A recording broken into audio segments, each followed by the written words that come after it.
ಜ್ಞಾನ ದೇಗುಲದಲ್ಲಿ ಮತ್ತೊಂದು ವಿವಾದದ ಕಿಡಿ ಹೊತ್ತಿಕೊಂಡಿದೆ. ಕೈ ಮುಗಿದು ಒಳಗೆ ಬನ್ನಿ ಘೋಷವಾಕ್ಯಕ್ಕೆ ಕತ್ತರಿ ಹಾಕಿ ಜ್ಞಾನ ದೇಗುಲವಿದು ಧೈರ್ಯವಾಗಿ ಪ್ರಶ್ನಿಸಿ ಅಂತ ಘೋಷವಾಕ್ಯ ಬದಲಿಸಲಾಗಿದೆ. ವಸತಿ ಶಾಲೆಗಳ ಪ್ರವೇಶ ದ್ವಾರದ ಘೋಷವಾಕ್ಯ ಬದಲಿಸುವ ಮೂಲಕ ರಾಜ್ಯ ಸರ್ಕಾರ ಮತ್ತೊಂದು ವಿವಾದಕ್ಕೆ ನಾಂದಿ ಹಾಡಿದೆ. ಘೋಷವಾಕ್ಯ ಬದಲಾವಣೆ ಬಗ್ಗೆ ಶಿಕ್ಷಕರ ವಾಟ್ಸ್ಆಪ್ ಗ್ರೂಪ್ನಲ್ಲಿ ಸಂದೇಶ ರವಾನಿಸಲಾಗಿದೆ. ಸಮಾಜ ಕಲ್ಯಾಣ ಇಲಾಖೆ ಪ್ರಧಾನ ಕಾರ್ಯದರ್ಶಿ ಘೋಷವಾಕ್ಯ ಬದಲಾವಣೆಗೆ ಮೌಖಿಕ ಸೂಚನೆ ನೀಡಿದ್ದಾರೆ. ಎಸ್ಟಿ ಏಕಲವ್ಯ ಸೇರಿ 833 ವಸತಿ ಶಾಲೆಗಳಿಗೆ ವಾಟ್ಸ್ಆಪ್ ಮೂಲಕ ಸೂಚನೆ ನೀಡಲಾಗಿದೆ.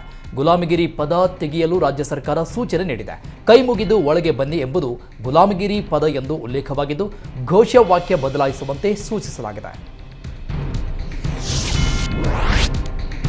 ವಸತಿ ಶಾಲೆಗಳ ವಾಕ್ಯ ಬದಲು ವಿವಾದ ವಿಧಾನಸಭೆಯಲ್ಲೂ ಪ್ರತಿಧ್ವನಿಸಿದೆ.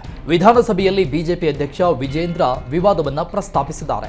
ವಸತಿ ಶಾಲೆಗಳಲ್ಲಿ ಕೈ ಮುಗಿದು ಒಳಗೆ ಬಾ ವಾಕ್ಯ ಬದಲಾಯಿಸಿದ್ದಾರೆ. ಸಮಾಜ ಕಲ್ಯಾಣ ಇಲಾಖೆ ಪ್ರಧಾನ ಕಾರ್ಯದರ್ಶಿ ಮಣಿವಣ್ಣನ್ ವಾಕ್ಯ ಬದಲಿಸಿ ಕುವೆಂಪು ವಾಕ್ಯಕ್ಕೆ ಅವಮಾನ ಮಾಡಿದ್ದಾರೆಂದು ಆಕ್ರೋಶ ಹೊರಹಾಕಿದರು. ಜೊತೆಗೆ ಶಾಸಕ ಅಶ್ವತ್ಥ ನಾರಾಯಣ್ ಕೂಡ ಕಾಂಗ್ರೆಸ್ ವಿರುದ್ಧ ವಾಗ್ದಾಳಿ ನಡೆಸಿದರು. ಬಿಜೆಪಿ ನಾಯಕರಿಗೆ ಸಚಿವ ಕೃಷ್ಣ ಬೈರೇಗೌಡ ತಿರುಗೇಟು ಕೊಟ್ಟರು. ನೀವು ಕುವೆಂಪು ಪಾಠವನ್ನೇ ಕಿತ್ತು ಹಾಕಿದ್ದೀರಿ ಅಂತ ಟಾಂಗ್ ಕೊಟ್ಟಿದ್ದಾರೆ. ಬಿಜೆಪಿ ಕಾಂಗ್ರೆಸ್ ನಾಯಕರ ನಡುವೆ ಮಾತಿನ ಚಕಮಕಿ ಜೋರಾಗಿತ್ತು. ಸರ್ಕಾರ ತುಘಲಕ್ ದರ್ಬಾರ್ ಮಾಡ್ತಾ ಇದೆ, ಈ ಬಗ್ಗೆ ಸರ್ಕಾರದ ಉತ್ತರ ಬೇಕು ಅಂತ ವಿಪಕ್ಷ ನಾಯಕ ಆರ್ ಅಶೋಕ್ ಪಟ್ಟು ಹಿಡಿದರು. ವಸತಿ ಶಾಲೆಗಳಲ್ಲಿ ಕೈ ಮುಗಿದು ಒಳಗೆ ಬಾ ವಾಕ್ಯ ಬದಲಾವಣೆಗೆ ಸಂಬಂಧಿಸಿದಂತೆ ಸಮಾಜ ಕಲ್ಯಾಣ ಸಚಿವ ಎಚ್.ಸಿ. ಮಹದೇವಪ್ಪ ಸಮರ್ಥನೆ ಕೊಟ್ಟಿದ್ದಾರೆ. ಕೈ ಮುಗಿಯುವುದು ಕುವೆಂಪು ಸಾಹಿತ್ಯದ ವಿಚಾರ. ಕುವೆಂಪು ಸಾಹಿತ್ಯವನ್ನ ನಾವೇಕೆ ಬದಲಾವಣೆ ಮಾಡೋಣ? ಕುವೆಂಪು ಸಾಲು ಬದಲಾವಣೆಯಾಗಿದೆ ಅಂತ ಯಾರು ಹೇಳಿದ್ದು ಅಂತ ಪ್ರಶ್ನಿಸಿದ್ರು. ಮಕ್ಕಳಿಗೆ ಪ್ರಶ್ನೆ ಮಾಡಿ ಎಂದು ಹೇಳುವುದು ತಪ್ಪ, ಪ್ರಶ್ನೆ ಮಾಡುವುದು ಸಂವಿಧಾನಬದ್ಧ ಹಕ್ಕು ಅಂತ ಸಚಿವ ಎಚ್.ಸಿ. ಮಹದೇವಪ್ಪ ಸಮರ್ಥನೆ ಕೊಟ್ಟಿದ್ದಾರೆ. ವಸತಿ ಶಾಲೆಗಳಲ್ಲಿ ಕೈ ಮುಗಿದು ಒಳಗೆ ಬಾ ವಾಕ್ಯ ಬದಲಾವಣೆ ವಿಚಾರಕ್ಕೆ ಸಂಬಂಧಿಸಿದಂತೆ ಬಿಜೆಪಿ ವಿರುದ್ಧ ಡಿಸಿಎಂ ಡಿಕೆ ಶಿವಕುಮಾರ್ ವಾಗ್ದಾಳಿ ನಡೆಸಿದ್ದಾರೆ. ಬಿಜೆಪಿಯವರು ಯಾವಾಗಲೂ ಈ ರೀತಿ ವಿವಾದ ಮಾಡ್ತಾರೆ. ಕುವೆಂಪು ಅವರ ಆಚಾರ ವಿಚಾರವನ್ನ ಹೆಚ್ಚು ಪ್ರಚಾರ ಮಾಡಿದೆ ಕಾಂಗ್ರೆಸ್. ಕುವೆಂಪು ಆದರ್ಶಗಳನ್ನ ನಾವು ಜೀವನದಲ್ಲಿ ಅಳವಡಿಸಿಕೊಂಡಿದ್ದೇವೆ. ಬಿಜೆಪಿ ಎಲ್ಲದರಲ್ಲೂ ತಪ್ಪು ಕಂಡು ಹಿಡಿಯುವ ಕೆಲಸ ಮಾಡುತ್ತೆ ಅಂತ ಡಿಕೆಶಿ ತಿರುಗೇಟು ಕೊಟ್ಟಿದ್ದಾರೆ. ವಸತಿ ಶಾಲೆಗಳಲ್ಲಿ ಕೈ ಮುಗಿದು ಒಳಗೆ ಬಾ ಎಂಬ ವಾಕ್ಯ ಬದಲಾವಣೆ ಮಾಡಿದ್ದಕ್ಕೆ ಸರ್ಕಾರದ ವಿರುದ್ಧ ಬಿಜೆಪಿ ಅಧ್ಯಕ್ಷ ವಿಜೇಂದ್ರ ಟ್ವೀಟ್ ಸಮರ ನಡೆಸಿದ್ದಾರೆ. ಕಾಂಗ್ರೆಸ್ ಸರ್ಕಾರ ಹಿಂದೂ ವಿರೋಧಿ ಮನಸ್ಥಿತಿ ಹೊಂದಿದೆ. ಮೊನ್ನೆ ಶಾಲೆಗಳಲ್ಲಿ ಧಾರ್ಮಿಕ ಹಬ್ಬ ಪೂಜೆ ಮಾಡೋದನ್ನ ನಿಷೇಧಿಸಿದ್ರು. ಕೈ ಸುಡಲು ಆರಂಭವಾದ ಬೆನ್ನಲ್ಲೇ ಆದೇಶ ಹಿಂಪಡೆದ್ರು. ಇದೀಗ ಮತ್ತೊಂದು ಮತಿಗೇಡಿತನಕ್ಕೆ ಕೈ ಹಾಕಿ ವಿಕೃತಿ ಮೆರೆದಿದ್ದಾರೆ.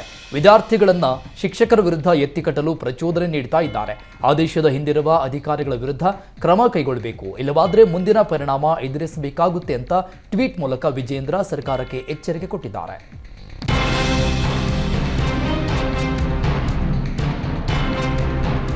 ವಸತಿ ಶಾಲೆಗಳಲ್ಲಿ ಘೋಷವಾಕ್ಯ ಬದಲಾವಣೆ ಆದೇಶವನ್ನ ಮಾಜಿ ಸಿಎಂ ಬಸವರಾಜ ಬೊಮ್ಮಾಯಿ ಖಂಡಿಸಿದ್ದಾರೆ. ಕಾಂಗ್ರೆಸ್ ಮಕ್ಕಳ ಮನಸ್ಸಿನಲ್ಲಿ ಸಂಘರ್ಷ ಮೂಡಿಸುವ ಯತ್ನ ಮಾಡ್ತಾ ಇದೆ. ತಮ್ಮ ರಾಜಕೀಯ ಬೇಳೆ ಬೇಯಿಸಿಕೊಳ್ಳುವ ಹುನ್ನಾರ ಮಾಡ್ತಾ ಇದ್ದಾರೆ. ಹಿಂದುಳಿದ ವರ್ಗದ ಮಕ್ಕಳ ಬಗ್ಗೆ ಸಿಎಂ ಮಾತಾಡ್ತಾರೆ, ಆದ್ರೆ ಆ ಮಕ್ಕಳಿಗೆ ಅನ್ನವನ್ನೇ ಕೊಡ್ತಾ ಇಲ್ಲ. ಹಸಿವು ಮುಕ್ತ ಕರ್ನಾಟಕ ಅಂತ ಬೋರ್ಡ್ ಹಾಕೋತಾರೆ. ಸಮಾಜ ಕಲ್ಯಾಣ ಇಲಾಖೆಯ ಹಾಸ್ಟೆಲ್ಗಳೇ ಹಸಿವು ಮುಕ್ತ ಇಲ್ಲ. ಮೊದಲು ಅನ್ನ ಜ್ಞಾನ ಕೊಡಿ ಅಂತ ಕಾಂಗ್ರೆಸ್ ವಿರುದ್ಧ ಬೊಮ್ಮಾಯಿ ವಾಗ್ದಾಳಿ ನಡೆಸಿದ್ದಾರೆ. ವಸತಿ ಶಾಲೆಗಳಲ್ಲಿ ಘೋಷವಾಕ್ಯ ಬದಲಾವಣೆ ವಿವಾದಕ್ಕೆ ಸಂಬಂಧಪಟ್ಟಂತೆ ಸಚಿವ ಪ್ರಿಯಾಂಕ್ ಖರ್ಗೆ ಸರ್ಕಾರದ ನಡೆಯನ್ನ ಸಮರ್ಥಿಸಿಕೊಂಡಿದ್ದಾರೆ. ಸಮಾಜದ ಸ್ಥಿತಿಗತಿ ಅವಶ್ಯಕತೆಗೆ ಪ್ರಶ್ನಿಸಲು ಹೇಳಿದ್ರೆ ತಪ್ಪೇನಿದೆ. ಅಂಬೇಡ್ಕರ್, ಬುದ್ಧ, ಬಸವಣ್ಣ ಪ್ರಬುದ್ಧ ಭಾರತ ಕಲ್ಪಿಸಿದ್ರು. ಪ್ರಬುದ್ಧ ಭಾರತವಾಗಬೇಕಾದ್ರೆ ಮಕ್ಕಳು ಪ್ರಶ್ನೆ ಮಾಡಬೇಕು. ಮಕ್ಕಳಲ್ಲಿ ವೈಜ್ಞಾನಿಕ ಮನೋಭಾವನೆ ಬೆಳಿಬೇಕು. ಪ್ರಶ್ನೆ ಮಾಡುವುದನ್ನ ಮಕ್ಕಳು ಕಲಿಬೇಕು. ನಮ್ಮ ಸರ್ಕಾರ ಅರಿವು ಮೂಡಿಸುವ ಕೆಲಸ ಮಾಡ್ತಾ ಇದೆ ಅಂತ ಸಮರ್ಥಿಸಿಕೊಂಡಿದ್ದಾರೆ. ರಾಜ್ಯ ಸರ್ಕಾರದ ವಿರುದ್ಧ ಕೇಂದ್ರ ಸಚಿವ ಪ್ರಹ್ಲಾದ್ ಜೋಶಿ ವಾಗ್ದಾಳಿ ನಡೆಸಿದ್ದಾರೆ. ಇದು ಸರ್ಕಾರದ ಮುಠ್ಠಾಳತನದ ವರ್ತನೆ. ಕಾಂಗ್ರೆಸ್ ಸರ್ಕಾರದ ಓಲೈಕೆ ಪರಮಾವಧಿ. ರಾಷ್ಟ್ರಕವಿ ಕುವೆಂಪು ಅವರಿಗೆ ಅಪಮಾನ ಮಾಡಿದ್ದಾರೆ. ಕುವೆಂಪು ಜಾತ್ಯತೀತ ವ್ಯಕ್ತಿ ಅಲ್ವಾ ಎಂದು ಕೇಂದ್ರ ಸಚಿವ ಪ್ರಹ್ಲಾದ್ ಜೋಶಿ ತರಾಟೆ ತೆಗೆದುಕೊಂಡಿದ್ದಾರೆ.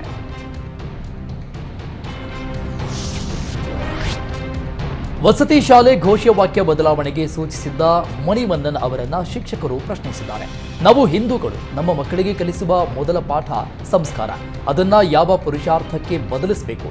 ಯಾರನ್ನೋ ಮೆಚ್ಚಿಸಲು ಬದಲಿಸಿದರೆ ತಪ್ಪಲ್ಲವೇ ಎಂದು ಮಣಿವಣ್ಣನ್ ಅವರನ್ನ ಶಿಕ್ಷಕರು ಪ್ರಶ್ನಿಸಿದ್ದಾರೆ.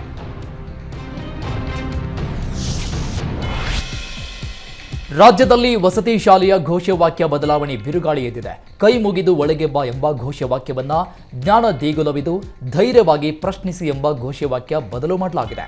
ವಸತಿ ಶಾಲೆ ಘೋಷವಾಕ್ಯ ಬದಲಾವಣೆ ಸೂಚನೆಯನ್ನ ವಿರೋಧಿಸಿದ ಕೆಲ ಶಿಕ್ಷಕರು ಮಣಿವಣ್ಣನ್ ಅವರನ್ನ ಪ್ರಶ್ನಿಸಿದ್ರು. ಶಿಕ್ಷಕರ ಪ್ರಶ್ನೆಗೆ ಪ್ರಧಾನ ಕಾರ್ಯದರ್ಶಿ ಮಣಿವಣ್ಣನ್ ಗರಂ ಆಗಿದ್ದು, ನಾನ್ಸೆನ್ಸ್ ಪ್ರಶ್ನೆಗಳಿಗೆ ಉತ್ತರಿಸಲು ನನ್ನ ಬಳಿ ಸಮಯ ಇಲ್ಲ ಅಂತ ಹೇಳಿದ್ದಾರೆ.